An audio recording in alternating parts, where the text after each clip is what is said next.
isabatha lasekuseni soyiphathelwa umfundisi ungubani wakhona lapha ekhaya inkosi Mosisa.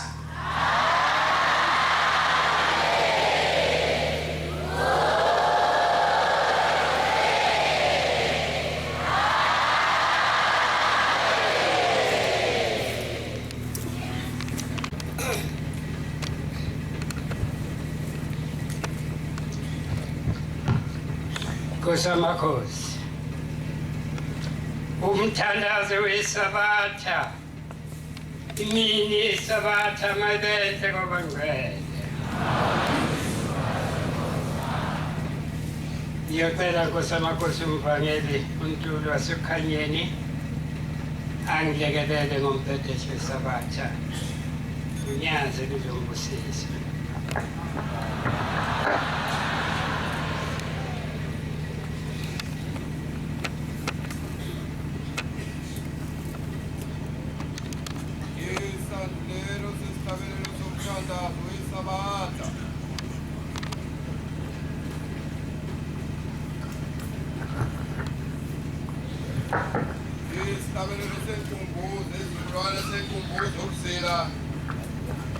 Yikumbuza kaNkulunkulu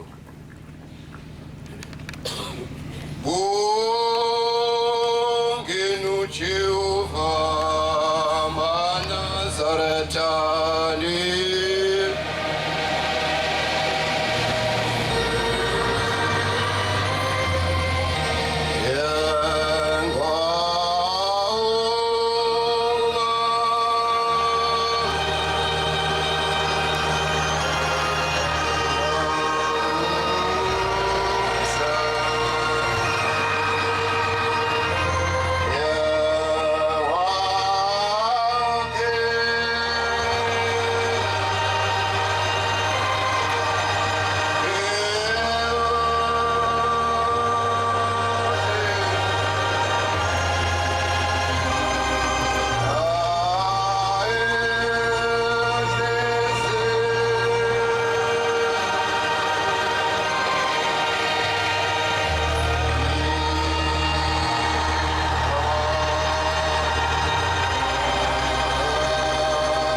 isifundo.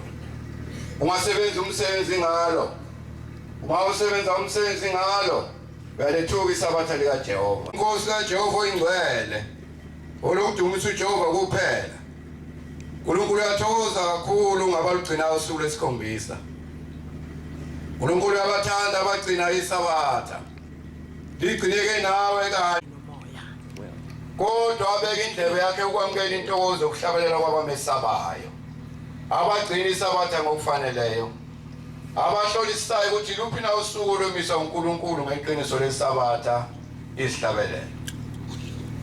Udumo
Standards, amen.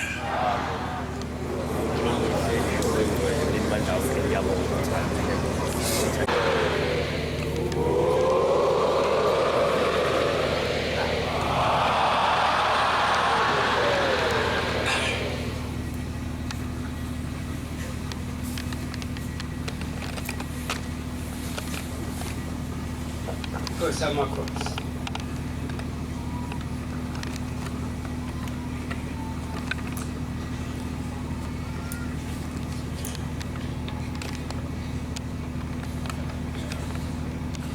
Ngiyocela ezulwini Nkosi amakhosi. Ngivesi nje lilodwa lesihlabelelo saka-214 umkhululi wethu. Umkhululi wethu thina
Nkosi amakhosi singaxolisa ukungamula isihlabelelo sakho.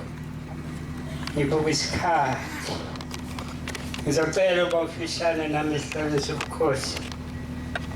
Ngiyeke ukuba umkhongomo.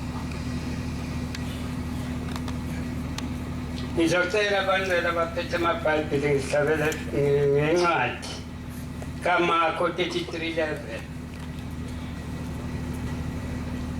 Abangakwazi nje ukusivulela masinyane. uMarko 33:11 ivesi 11. uMarko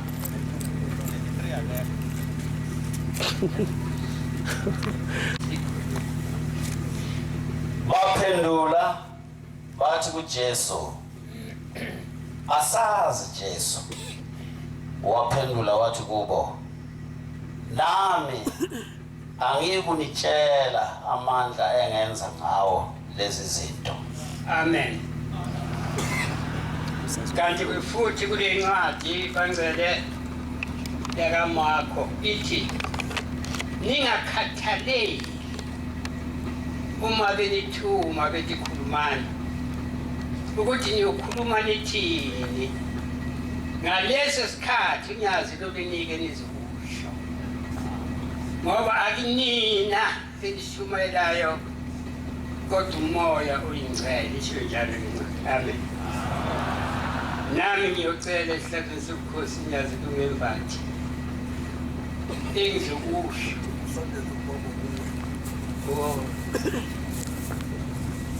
kube ukufisa unyazi njengoba lungithumile ukuba ngikhulume phakathi kwabangcwele namhlanje. Kunomehluko-ke bantwana bakaNkulunkulu ukukhuluma ey'ndaweni ekahle zasemhlabeni, kodwa uma suguqela liyaphela ulwazi, phela ukuhlakanipha. Ngoba lezi ndaba okuthiwa siyikhulume ezasezulwini akuzona zasemhlanganweni. Kodwa ngithi angibonge nje bangcwele uma unyazi lungithuma luthi angenze. Sibonge futhi Nkosi yamakhosi siwubombo nengwavuma. Sicela ukuba uNkulunkulu wasekuphakameni wasekuhleni unyazi lusembathe sizehlulekele thina njengoba isho incwadi uma singalandeli imiyalo yonyazi.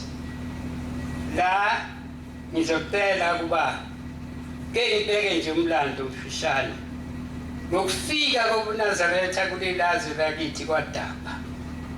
Uma ngizwa ngoba ngangisemncane nami ubaba ngisathana uthi wayegula nomama egula kungekho osizo omunye, besiza ngomakhelwane ukubapha amanzi nokuncane imifino. Uthi kwahamba kulezo zihlungu kwafika ibhubesi lesilisa nelesifazane elele kuthumeni ndathi mfana uyakwazi kuphakameni na? Wathi Nkosi angikwazi. Baphinda futhi okwesibili labuya wathi lathi uyabona-ke uthatha ibhasi la uyokwehla eMkhuze uthatha isitimela uyokwehla eDaffs Road, lapho bese uthatha ibhasi uya ekuphakameni uzophila.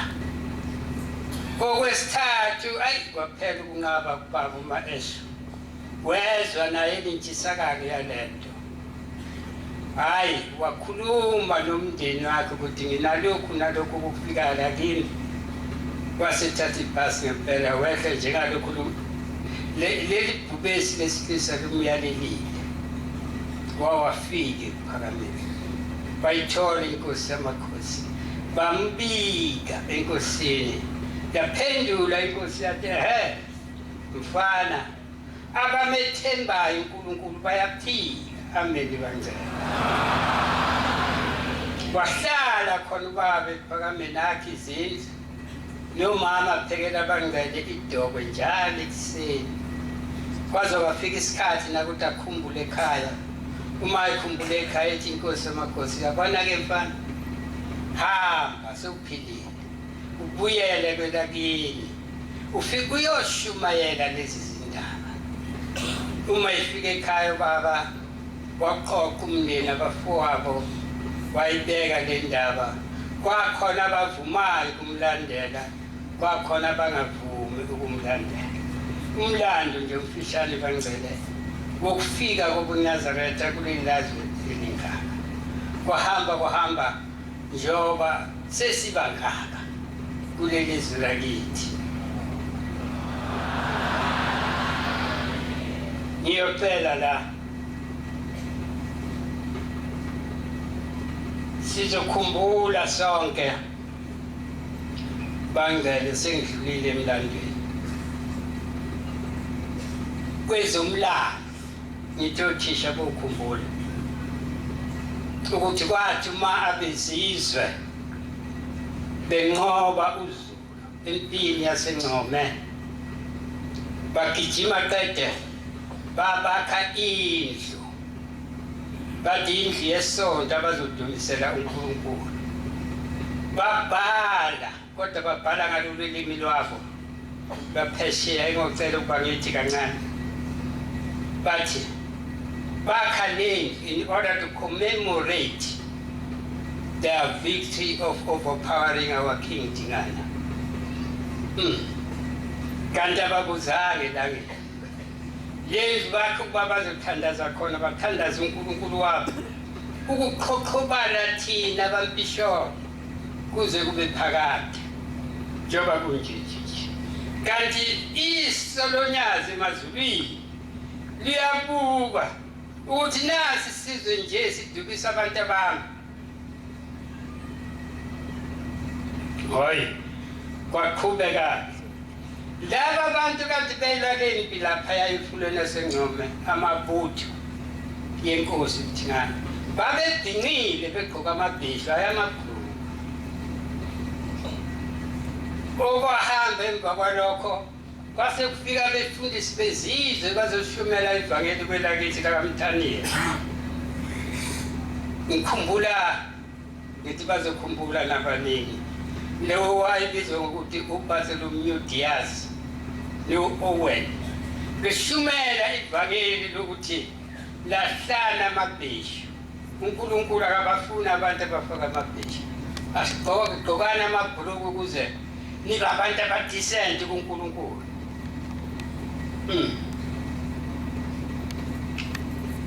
laqhubeka-ke ivangeli nangempela sagcina silahlile amabheshu sagqoka amabhuluku njengoba sigqoka amabhuluku nje indaba enye yasuka lapho iso likaJehova-ke selibuka bangcwele lokhu kokugqoka kwamabheshu siyazi Genesis 3:21 omunye angivulela uIsaiah 45 verse 5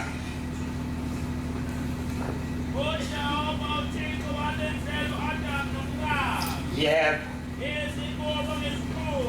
yep amen nanamuhla kalokhu nanti unyazi phambi kwethu bangcwele liyasikhuthaza liyaqinisa ukuba sibuyele kuliyanto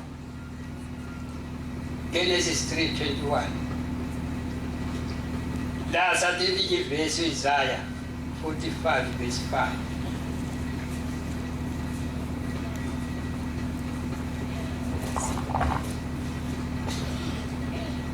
NginguJehova yebo akukho omunye amukho uThixo ngaphandle kwami yebo ngakubhincisa mina nokuba ungabangazi ukuba baza basempumalanga nabasentshonalanga ukuba akukho ngaphandle kwami ngikuJehova akekho omunye njengoba sisho namuhla bangcwele ukuthi nangu uJehova phambi kwethu akekho omunye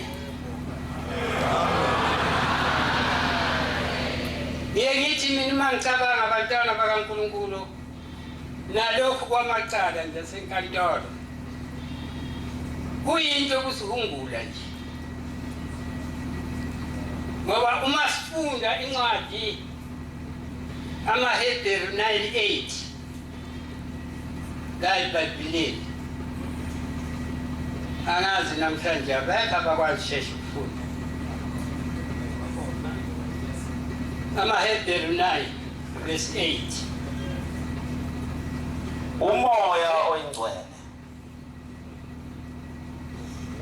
ebonisa lokhu ukuthi ayikenziwa ibe sobala indlela eya endaweni engcwele. Amen. Masingathithekike bangcwele uma sibuka lokuya ngoba lokuqonda kwedusa imiqondo yethu size sithi hawu kanti ushembe naye ehlulwe enkantolo kudibisa nje ingqondo zethu, kodwa uNkulunkulu uyazi yena.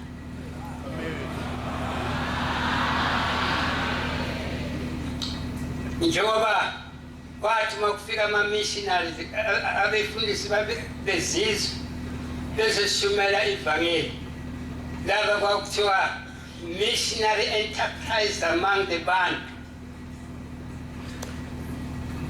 bathi sishiye amabheshu sigqoke lokhu, kanti iso likaJehova lonyazi liyabuka emazulwini, isikhukhukazi sasezulwini sithi awukaze badukiswa abantu abami, sase siyabuya.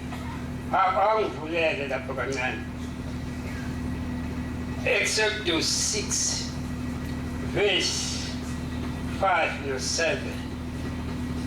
Phela bangcwele lencwadi kaPetro 4 lapha 11 ithi uma umuntu eshumayela akashumele njengezwi likaThixo. Amen bangcwele. Nowe wamandla anikwe wona uThixo, nami nje bangigukela noma ngimncinyana ngikulawo mandla unyazi ulunginike wona utakhulu. Siyafunda Exodus 6:5. 5. Ngizwile ukububula amazwi onyazi labo bangcwele kwabakwa-Israyeli. ithi ngizwile ukububula kwabantu bakwaZulu bedukiswa belahliswa usiko lwabo bengena osikweni lwabezizwe Ababoshwa eGibhithe. Amen. Salisibamba la. Nantu nyazi bangcwele sekufikile phakathi kwethu, ubaba nabomama, luyasikhumbuza imvelaphi yethu, lusibuyisela lapho ukuthi lithi okungenani bantu bami, ngoba inhliziyo zethu zigqoka amabhruku neziketi namalokwe. Phela angazi noma ngarayithi noma ngalokho phambi kwesihlalo sobukhosi. Angithi siyazi bobaba sonke ukuthi uma sigqoka amabhruku singabhinca kuthiwa singune emzini yobaba. Siyazi bomama bakukhetha ukuthi emzini yethu noma emizini yobaba nomkhulu uma sigqoka iziketi namalokwe singakufakanga lesasidaba sakhona kuthiwa sihamba ngqunu phambi kwabantu abadala. Niyazi befundisi benkosi lapha kithi khona ubaba wakaMthembu lapha ngakushengeza wayiganywa kuMasibiya. La ndaba ke kuyo inezilwane zivuka ebusuku zivame ukuhamba zijikeleza imizi yabantu. Kusukeke lokho ukuthi akaphuma ukhetha amanzi ebusuku kumnyama, avuke kancane sivala alunguze, bese kodwa yamshisa lento ukuthi ufuna phuma, bese athi khwiphi ngevranda afike ngale emva kwendlu, hayi aqede lowo msebenzi abuye angene engotsheni, bese kufika ukuthi lelelele fika lesibonakaliso sasezulwini, bese ibona amakhehla nezalukwazi zala ekhazi lele ngesisu zambuka, ezwe noma bekhuluma bathi ngawo umakoti wethu lo sisanyulela kangaka. Wavuka etshela umyeni wakhe, bavuka bathandaza ngoba sesiyalulahla usiko uNkulunkulu asibeka kulo. Kodwa nenhlanhla na ukhuluma phambi kwethu sibhalela incwadi, ukubhala iBhayibheli uma sikhona. Leli Bhayibheli namhlanje abafundile bathi lina 2018 weminyaka la lotshwa. Alikaze lishintsha nakancane. Kulokhu kulawo mazwi akhuluma. Sinenhlanhla-ke thina konje ingwavu. Sizwa ngendaba thina baningi ukuthi kwakukhona umqalo wendlela. Namhlanje nanku sambona umqalo wendlela namhla sekunyazi kasesikweni. Amen ebantwana. Uyakhuluma-ke mnyazi. Awu funda mntaka kaNkulunkulu. Angifuni ukukhuluma wami amazwi. Ngifuna ukukhuluma la mazwi nje. uLuka 6:46. uLuka 6:46. Omunye angikulela uJohane 6:38.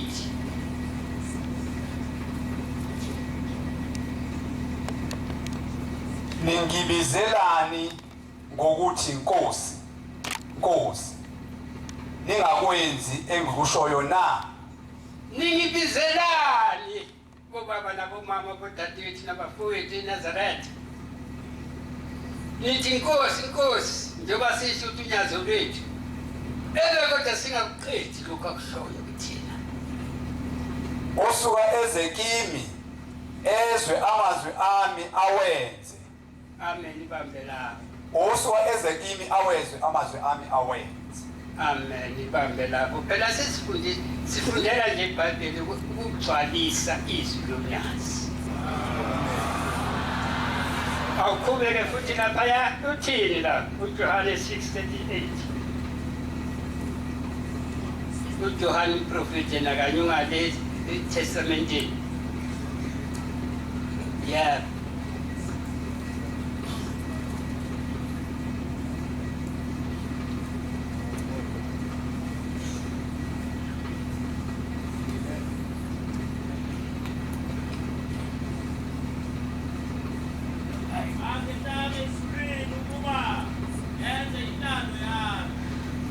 Nantu ngazifambi kwethu bangcwele. Liyasitshela. Lisitshele ngeBhayibheli, lisitshele ngesibonakalo samaNazaretha lesi sikhona. Sesitshele ngomlomo wakhe kukhoma. Angehlanga ezulwini ukuba ngizokwenza intando yami. Kodwa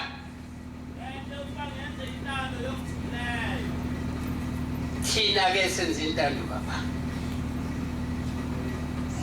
Thina njengoba sisho sithi unyazo lwethu. Uma sithi unyazo lwethu sikusha ngamapha amaphuzu. Alithi ikholo. Uyazi benginekholo befundisa mina. Ngisibiza noma ngihamba ngedwa. Ngithi ngiyiproduct yaseNazaretha. Uma ngiyiproduct yaseNazaretha, kodwa namhlanje lutho unyazi mntanami phatha inkosi. Ngoba lifuna ukuthi ngiyinyuka amakhwapha. Ngibuke ngiyambulelwa, sengimbulelwa namhlanje bangcwele. Sengiyayibona nami le khalazweni engidonsayo. Yezono nezithiyo. Ningabi nabanye oThixo ngaphandle kwami. Mina uJehova isho njalo. Nawe mntu kaNkulunkulu isho njalo incwadi yabaseGalatiya akuyihlole. Ngikhumbula bazokhumbula abaningi. Emhleni yenkosi la. Ngisuke nesigcabo sami ekhaya-ke emhlanganweni ePhakameni. Ngihamba namabutho yami phela. Ngithi mangisondele enkosini. Inkosi vele ithi yaqisukume uyongena endlini asikhiphe abashumayeli namakhosazana ukusinikele kubo. Ngoba ibuka lamabutho engihamba nawo.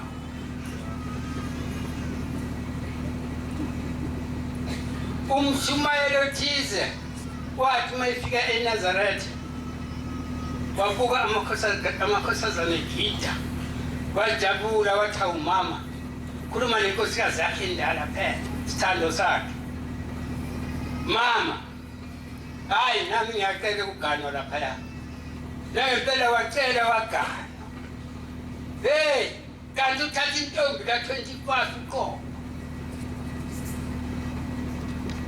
uma efike ekhaya kushaya isikhathi somthandazo u-6 ntambama igqoka intokazi iye lapha esihlahleni ebandla ifike iguqa icele ithi ngizokwakha lo muzi ngikhishwa abazali bami ngiyacela nkosi yamakhosi beka isandla kini uthi lo mama omdala unkosikazi omdala uthi we baba kaSibongile we baba kaThoko omtshele phela usisa ngathandaza ebusuku lapha ngoba uzozabona le yamkhuba sidume kabi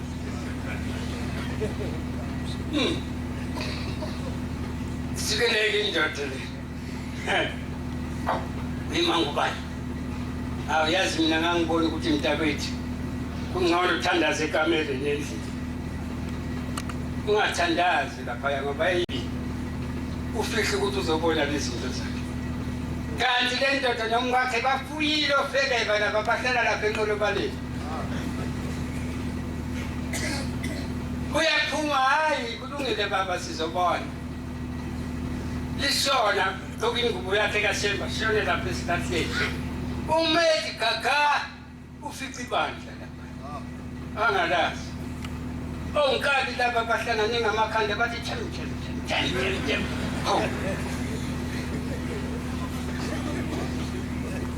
bona bafuna ukuthi Shembe ngoba bafundisiwe phela manje bayihluleka yasho intokazi yathi hawe Shembe kwaphakama lokho konkabi uthi jolola nakuya kuye enqolobaneni ithi inkosikazi endala wena baba kaSipho ingani ngikutshela ukuthi ngikhuza usisi uyabona-ke manje angazi mina noma eyami inhliziyo ngayikhuza yini bangela angazi mina noma ngenza khona kunyazi yini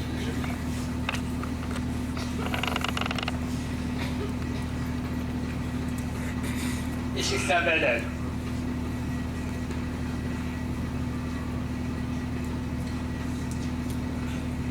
ukuthi sangihlula kancane inkosi yamakhosi kodwa ngizokubithisha isihlabelelo sithi sithi indodana kaMayekisa ngihawuke mina yasho njalo inkawena esuhlala kakuyo yathi mkhulule lewesimo swangekhulumo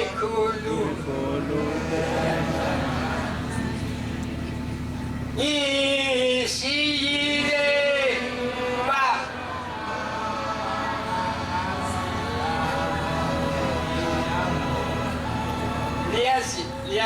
niyazi uthini unyazi phakathi kwethu emva lesihlabelelo awufundeke mntu kaNkulunkulu awufundeke mntu kaNkulunkulu Isaiah 49 verse 15 mangaphosisa Isaiah 49 verse 15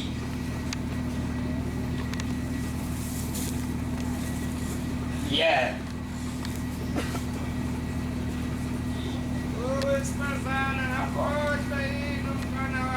owesifazana ngakhohlwa yini umntwana wakhe omncane na yazi ngangibona omama emasimini uqala wesinolima kanti bashingane encane lele endlini asihlinga amabele agijima athi umntanami uyakhala umntanami uyakhala agijima lahle igeje aye ekhaya ekhumbula ingane yakhe Uyithunyasi osasana ngakhohlwa iningi ijana yakhe encane naqhubeka baba angayihawukeli nendodana enzalo yakhe na yebo yebo bangakhohlwa bona kodwa mina nyazi ngithunyele phakathi kwenu ngeke ngikhohlwe nina amen yazi bathina abafundi benkosi uJesu nakho behlangane lapha endlini ababusi bethi nina kudala sinikutshela ukuthi ningayiyekani lokushumela ngaleli gama lakaJesu bathi imisebenzi 5:29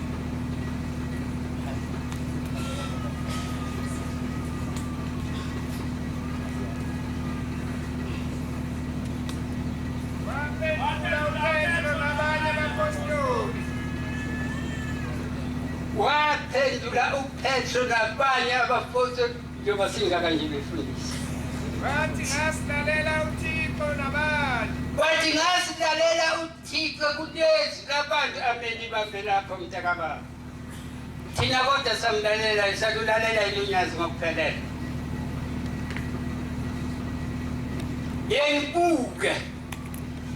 ngibuke bantwana bakaNkulunkulu uma ufunda incwadi yabaseFilipi 2 lapha ku-18 no-19 ithi anginaye omunye sengovela ketolike nje ithi anginaye omunye oyakuhlenga inhliziyo zenu ngokuba uThixo kuphela uthina sidunyazi ithi ngokuba bonke abantu bafuna ukwaba bafuna ukwathi uma uhamba ujikeleza la befundisa bavakeli bashumayeli bakhokheli uma sihamba sijikeleza la emathempelini sithola ukuthi la kwenziwa lokhu lapha kwenziwa lokhu lapha kwenziwa lokhu sahlukana nje singokwenza singabunyazi sonke suka kwenze njani funa siyibuze kwamanye amathempeli sithola ukuthi abangcwele bayabaleka baphuma baya kwamanye amathempeli kanti izwi lithe bahlangabezeni mina sengibashumezile ake sihlola abazalwane basho njalo badake uzihlole mzalwane ukuthi usahamba ngakho size kuThixo manje la ukwazi ukubona inhliziyo zethu bangcwele ngithe ngizoba mfishane kodwa ngiyacela ukuqhubeka kancane la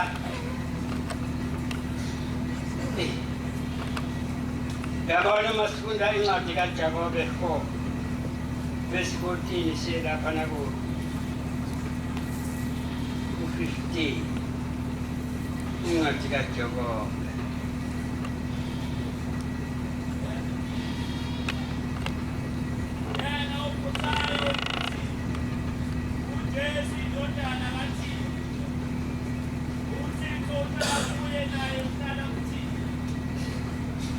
sizela ngiyabonga mntakababa sizela phambi konyazi luthi unyazi ukhumbula imiyalo yakhe siyohlala kuye naye ahlale kithina nathi bala izansi siyabonga Nkosi amakhosi kuthini ubuNazaretha kuhambe bahamba baze bakapekela nekela kithi ubombo nengwavuko imbali ukuba uzochitha leya mfundiso yama-missionaries abababiza ukuthi ama-navigators ngoba bebesuka phesheya beza ngemikhumbi bazodiliza thina ukuthi asilahla amabhisho uthi sekhulumile mina ibhulukwe ngilikhozile bangizela ngifuna ukuhambama ngaphambi kwesikhala sokukhuluma kwekuthi noma kuyisabatha ngikhohlwa ukuthi ufuna ngifake Tela ngigqokela ibhulukwe nawe kunjalo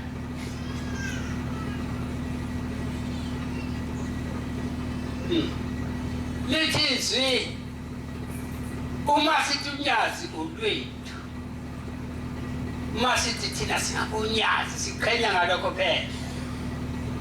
Unyazi ulwethu sisiqhenya ngokuthi unyazi ulwethu. Kodwa uthini umbhalo la?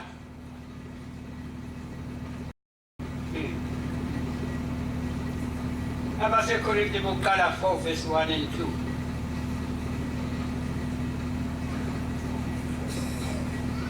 Yebo 4. Abasekorinte bokuqala sahluko sesine uverse 1 no 2. Makube yilowo Yeah.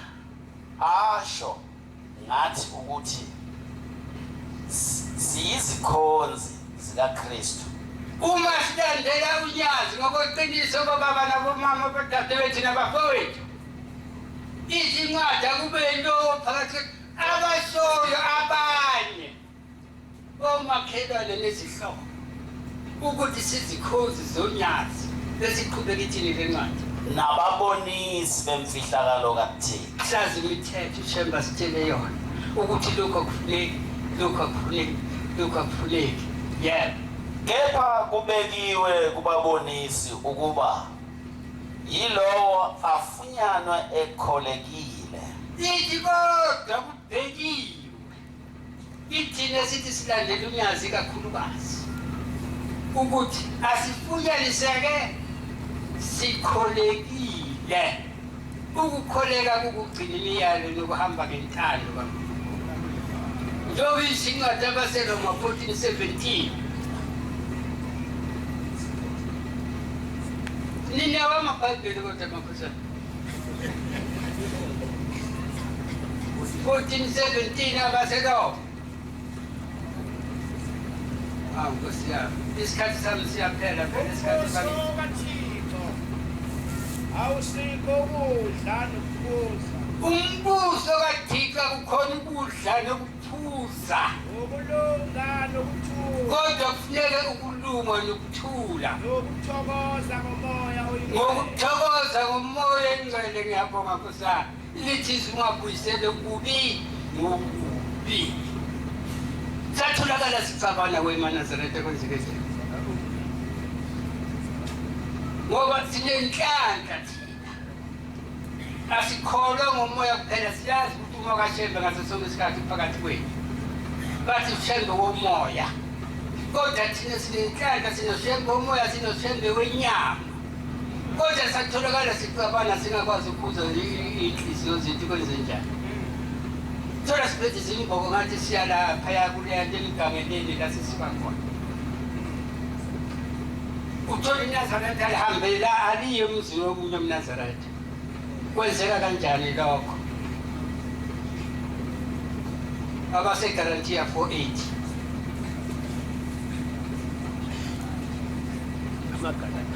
AbaseGalatia 4:8.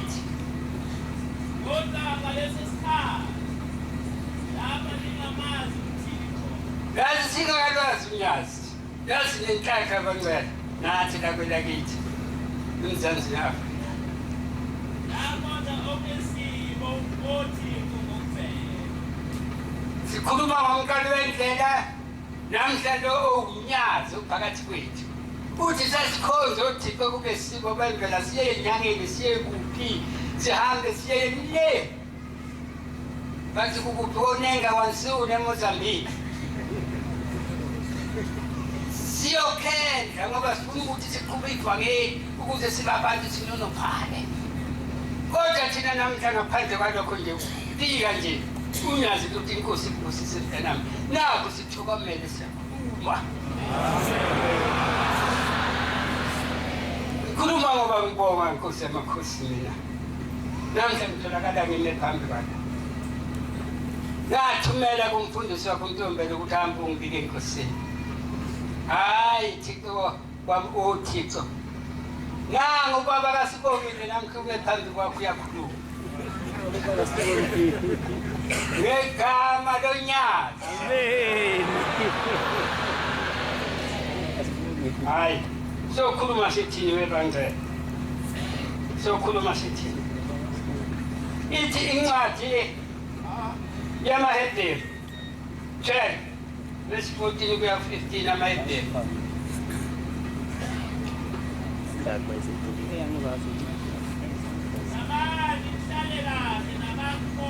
Zamani kuhlala kahle nabantu kokho kungabikho uqhekeko kungabikho into uthembuta kakhulu umsindo kubantwana bakaNkulunkulu. Sibe nobungcwele. Ngoba noma ungayiqhenya uthi mina nginandaba nosibani kodwa litizwa akekho uzoyibona inkosi ngaphandle kwabanye. Ingakhethi zamani kuhlala kahle nabanye abantu. Ukuba ngiyakwazi ngangithi njengemoto thatha isipanela u-14 no-17 gumula inhliziyo ngifaka leso sithi okay inhliziyo ngilahle ngoba phela angithi sengikhethiwe kodwa uma ngingazange ngihlambuluke ngivume kahle mzukwana ngibhabhadiswa liladimoni liyakho nasi ithi incwadi ushemba likhipha idimoni phu dambe lohlala lapha lethi soke simbona bese uyaphuma uyabuyela kuleko awuvumanga konke lapha emanzini kuvuka lokho akuvumanga okufihlile bese kwamba kulanda amadimulo 7 incwadi kaMateyu njalo ubuye uzohlala la sozohlala unochika upinyile unjani imihla nensuku ngoba sekubuya amadimulo 7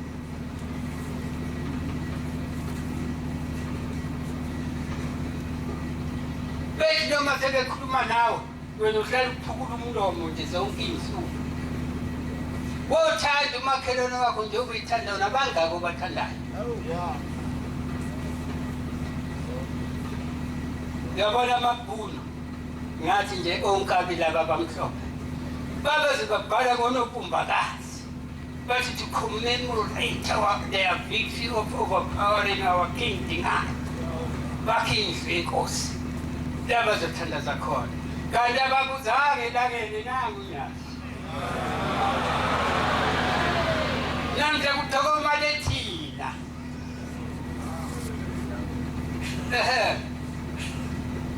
angazi-ke noma nawe njengoba ngisho ukuthi nami ngizinuka amakhwapha kundishengazi ukuthi kanti ngiyambuleka unyazi ukuthi ngibulekile namhlanje bangcela ukuthi ngihamba nje ngithi ngumfundisi kanti udula ikharaveni yezono nezithici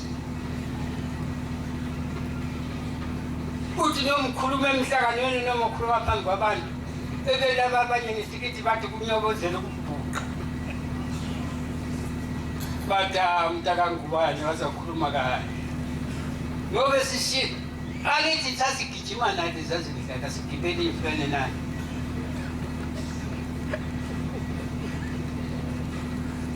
bangcwele siphambi kukaThixo yabona uma sifunda incwadi kaDeuteronomy 30 verse 18 sikhuluma ngokwamazwi kaThixo njalo incwadi kaPetru ithi umuntu umeshumela hayi uyishayisa ukuthi mina uJesu ngumuzwa la ufike nini kuwe evela omunye akangivukela incwadi abaLevi 25 verse 1, 2 no 3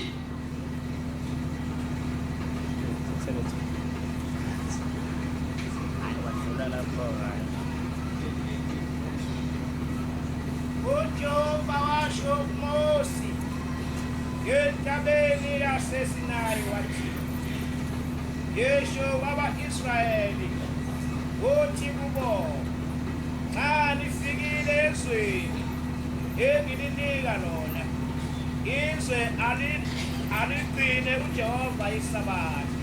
amen asho njalo inkosi yathi uma sendifikile kuleli zwe engilinika lona izwe yabantu bakhuluma ngezwi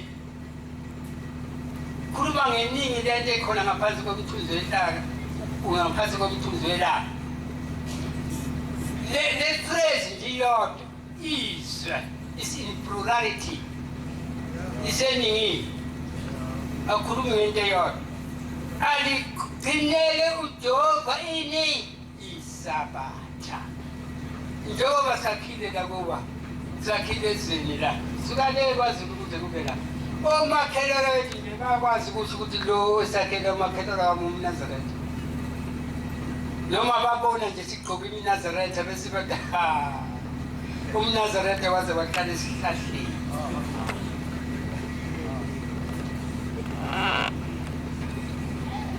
phela bathi ikwazi flathe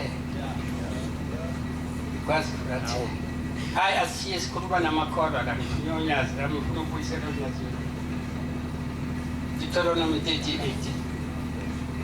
Isn't afọ yeah uDeuteronomy Ngiyakutshelisisa namhla hayi lamazwi bangcela bona wami kangubani nami ngifunda la eBhayibhelini leunyazi uthi ngiyakutshelisisa we baba nawe mama nawe intokazi nawe mfowethu ukuba uyakubhubha impela nokuba aziyukwanda izinsuku zakho ezweni nizokhumbula bangcela emhleni yenkosi ukuthini kwakuma kuthiwa lo muntu wenza ukuthini ukuthi athi ugqoka ingubo emhlophe kodwa bathi inkosi yamakhosi kodwa kayiwa la kuyiwa khona ukhumbula intshumayelo enkosi yamakhosi yodadewethu eMalisideke wayefundile wakithi kwangubani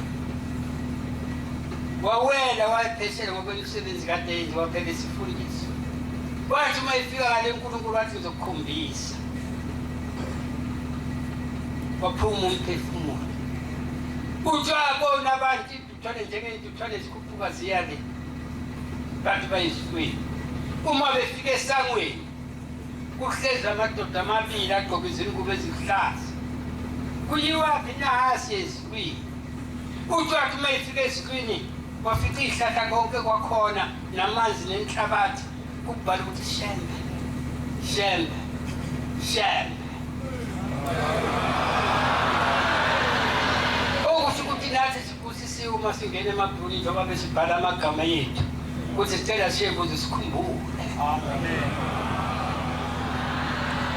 uthi babelandela kula madoda uthi babebona uma unemikhubu uthela uthi ikhalaveni yezono nezithiphu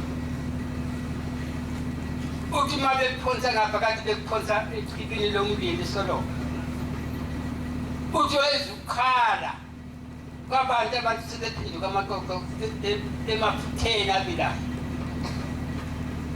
uthi umuntu kaNkulunkulu uma bephonsa ngapha bakuyisizwe uthi kwakukhona omunye umama nomsalukazi wasemhlabeni owathi wazi zonke iy'hlahla lezi ukuthi zenzani emhlabeni uma bekunika lesihlahla noma athi landa lesihlahla yenzi ukuthi kwenzeke uma ethi namhla ngeke lishone kuzo lithi ngeke lishone uthi kade landela la madoda ngowesithathu uthi walela wabona labantu bephonse emlilweni wazuzela inhliziyo yakhe yamtshela ukuthi ingane nami nginje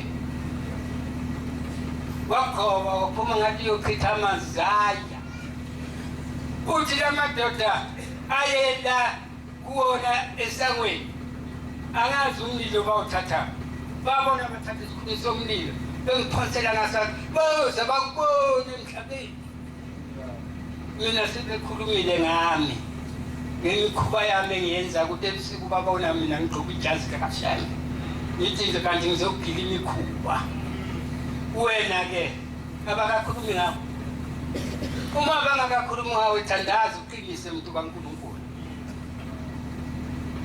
ngoba sithi silandela unyazi akithi kunjalo abanjani uma silandela unyazi asile abakholekileyo akithi uma ungena enkantolo kuthetha iqala ungena ebhokisini phambi kwemantshi uyafunga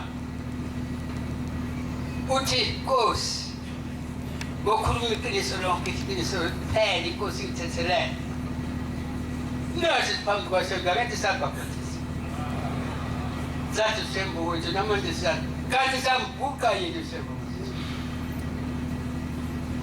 siyahlabelela ekuseni sihlabelela sokuvuka iverse 2 usivikele usivikele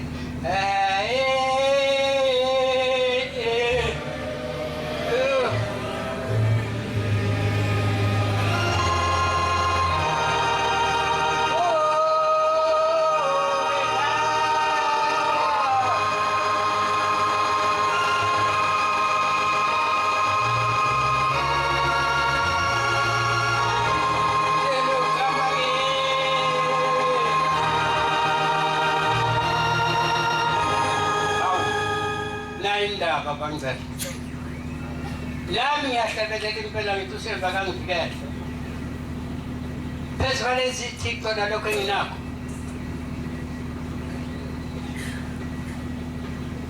siyambuka uSelva ngisho hayi Nkosi amakhosi ngiyabonga ukutholakala nami njengoba bakasibongile kimi phambi kwaJehova wami engithandayo ngisele wona amandla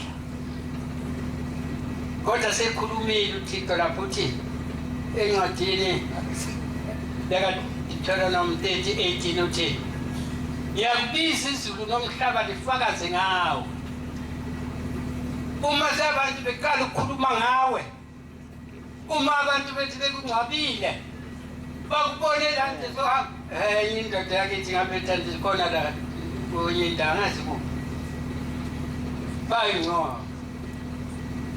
lithi lingashoni ilanga ezindleleni uze abantu bathi ungahambi ngale ndlela uzohlala sibona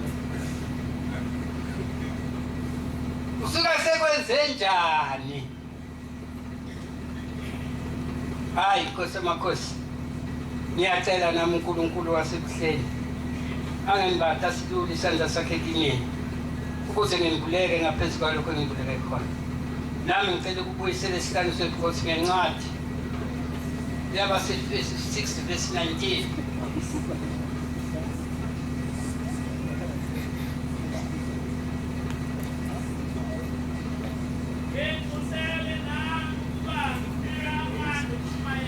bangcele kobaba nabomama ngathemba ningizonda ngaze ngicabane nabo kanjalo nami ngudlunguhlu kaShembe ithi le ngathi ningingcusele nami onyazini kubeka baba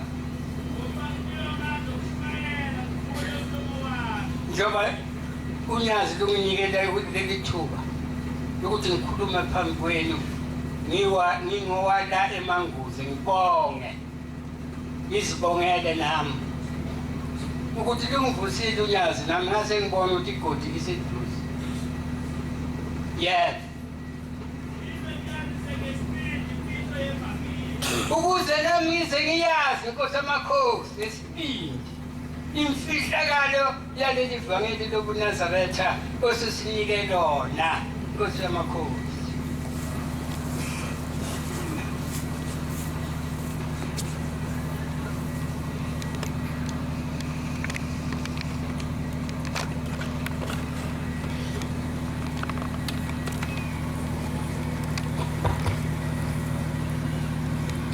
Siyabonga amazwi amnandi esiwaphiwe umfundisi wenkosi inkosi izimbusisa.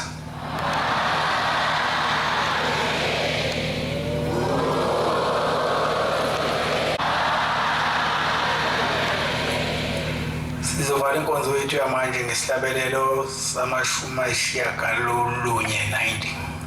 Cela uMshumayeli Ndlovu waseNkosentsha hola lesihlabelelo inkosi imbusisa.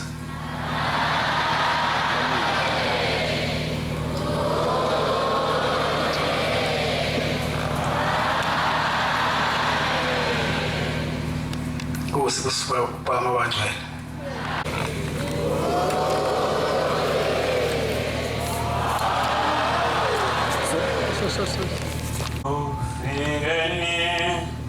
Well